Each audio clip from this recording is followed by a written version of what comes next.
Alors en fait, quand on a préparé ces journées de printemps, on s'est dit que c'était intéressant de revenir sur les termes qui allaient être utilisés.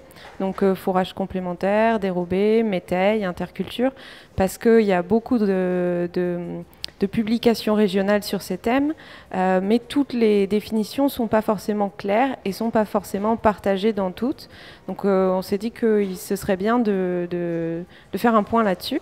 Et donc j'ai fait des enquêtes téléphoniques auprès de 11 personnes de France et de Belgique pour leur demander un peu leur vision de ces termes et leur définition. Alors pour être assez bref, en fait sur fourrage complémentaire, je me suis aperçue qu'il n'y avait pas de définition partagée.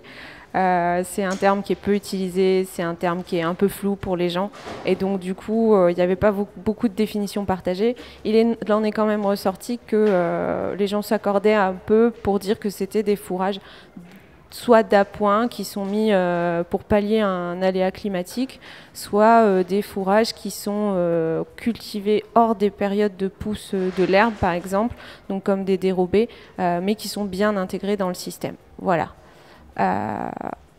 Et ensuite, sur toutes les autres, donc dérobé, interculture, là c'est assez partagé. L'interculture, c'est la période entre deux cultures. Une dérobée, c'est une culture qui se fait pendant l'interculture. Voilà. Et ensuite, un métail, c'est un mélange de céréales protéagineux.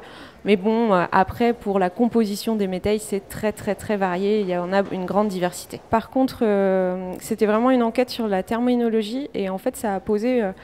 les gens m'ont donné en fait toutes les questions que ces fourrages posaient. Ils m'ont dit, bah oui, mais comment on les intègre dans la ration, comment on les stocke, comment ceci. Et donc, du coup, en fait, ces fourrages, ils posent plein de questions et on n'a pas forcément les réponses sur tout. Donc il y a peut-être des recherches encore à faire pour trouver les réponses. Et j'espère que les journées ont apporté quelques réponses. Voilà.